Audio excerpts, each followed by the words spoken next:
عما يتساءلون عن النبأ العظيم الذي هم فيه مختلفون كلا سيعلمون ثم كلا سيعلمون ألم نجعل الأرض مهادا والجبال أوتادا وخلقناكم أزواجا وجعلنا نومكم سباتا وجعلنا الليل لباسا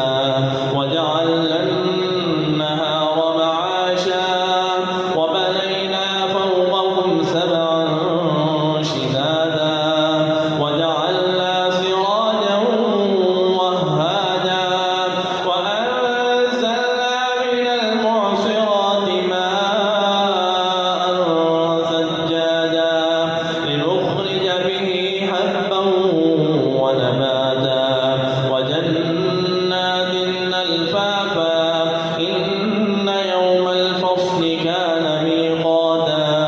يوم ينفخ في الصور فتأتون أفواجا وفتحت السماء فكانت أبوابا وسيرت الجبال فكانت سرابا إن جهنم كانت مرصادا للطاغين مآبا لابثين فيها أحقابا لا يذوقون فيها بردا ولا شرابا إلا حميما وغساقا جزاء وفاقا إنهم كانوا لا يرجون حسابا وكذبوا بآياتنا كذابا وكل شيء أحصيناه كتابا فذوقوا فلن نزيدكم إلا عذابا إن للمتقين مفازا حدائق وأعنابا وكواعب أترابا وكأسا دهاقا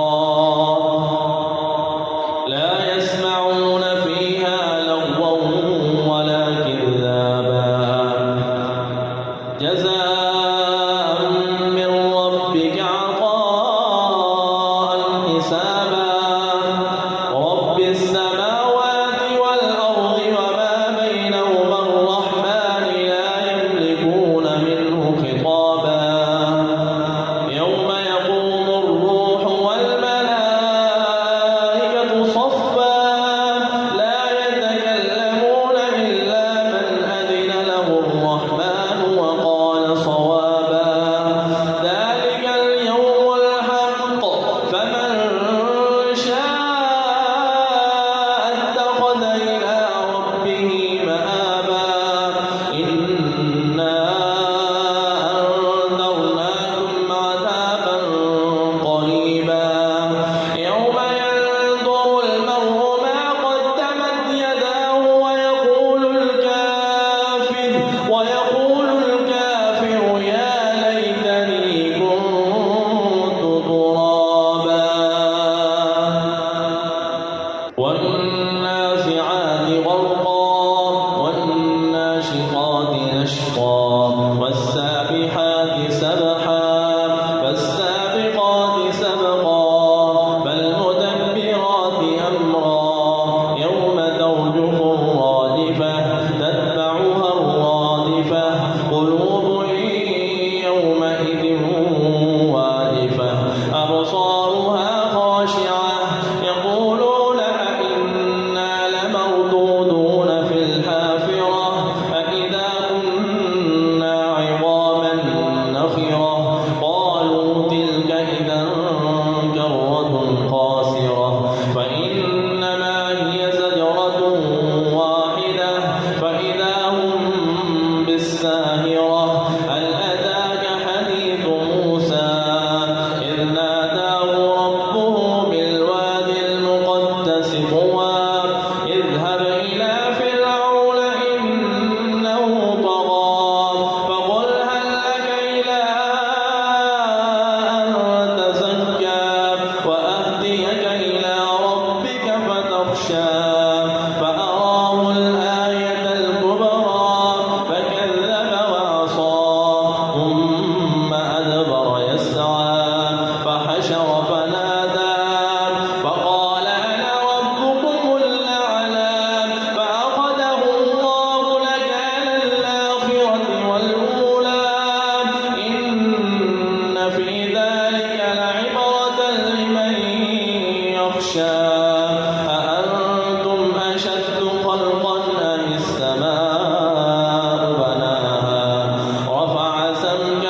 فسواها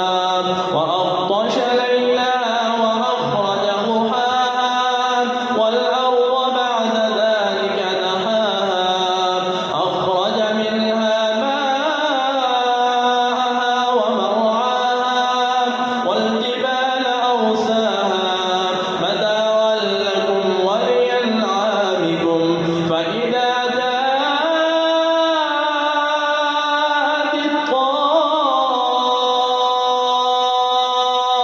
الطامة الكبرى يوم يتذكر الإنسان ما سعى وبرزت الجحيم لمن يرى فأما من طغى فآثر الحياة الدنيا فإن الجحيم هي المأوى وأما من خاف مقام ربه ونهى النفس عن الهوى فإن الجنة هي المأوى يسألونك عن الساعة أيان مرساها فيما أنت من ذكراها إلى ربك منتهاها إنما أنت منذر من يخشاها كأنهم يوم يرونها لم يلبثوا إلا عشية أو ضحاها عبس وتولى أن جاءه الأعمى وما يدريك لعله يزكى أو يذكر فتنفعه الذكرى أما من استغنى فأنت له تصدى وما عليك ألا يزكى وأما من جاءك يسعى وهو يخشى فأنت عنه تلهى كلا إنها تذكرة فمن شاء ذكره في صحف مكرمة مرفوعة مطهرة بأيدي سفرة كرام بررة قتل الإنسان ما أكفره من أي شيء خلقه من نطفة خلقه فقدره ثم السبيل يسره ثم أماته فأقبره ثم إذا شاء أنشره كلا لما يقض ما أمره فلينظر الإنسان إلى طعامه أنا صببنا الماء صبا ثم شققنا الأرض شقا فأنبتنا فيها هبا وعنبا وقضبا وزيتونا ونخلا وحدائق غلبا وفاكهة وأبا متاعا لكم ولأنعامكم فإذا جاءت الصاخة يوم يفر المرء من أخيه وأمه وأبيه وصاحبته وبنيه لكل امرئ منهم يومئذ شأن يغنيه وجوه يومئذ مسفرة ضاحكة مستبشرة ووجوه يومئذ عليها غبرة ترهقها قترة أولئك هم الكفرة الفجرة إذا الشمس كورت وإذا النجوم انكدرت وإذا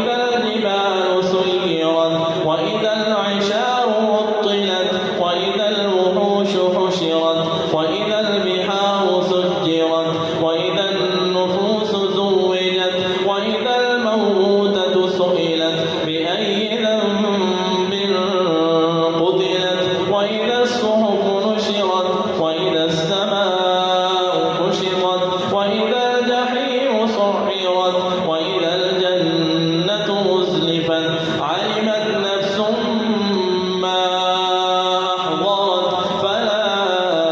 أقسم بالخنس الجوار الكنس والليل إذا عسعس والصبح إذا تنفس إنه لقول رسول كريم ذي قوة عند ذي العرش مكين مطاع ثم أمين وما صاحبكم بمجنون ولقد رآه بالأفق المبين وما هو على الغيب بضنين وما هو بقول شيطان رجيم فأين تذهبون إن هو إلا ذكر للعالمين لمن شاء منكم من يستقيم وما تشاءون إلا أن يشاء الله رب العالمين إذا السماء انفطرت وإذا الكواكب انتثرت وإذا البحار فجرت وإذا القبور بعثرت علمت نفس ما قدمت وأخرت يا أيها الإنسان ما غرك بربك الكريم الذي خلقك فسواك فعدلك في أي صورة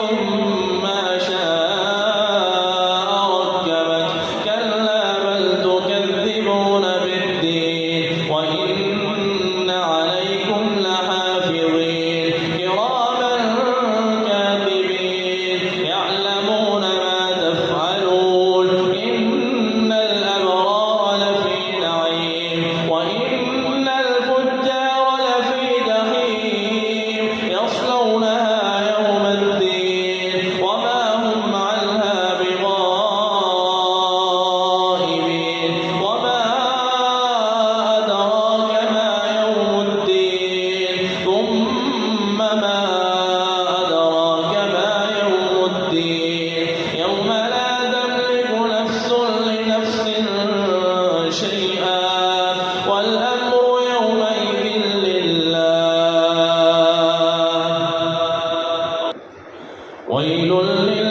للمطففين الذين إذا اكتالوا على الناس يستوفون وإذا كالوهم أو وزنوهم يخسرون ألا يظن أولئك أنهم مبعوثون ليوم عظيم يوم يقوم الناس لرب العالمين كلا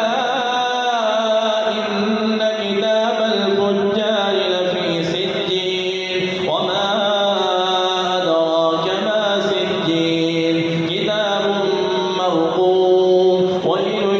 يومئذ للمكذبين الذين يكذبون بيوم الدين وما يكذب به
وفي ذلك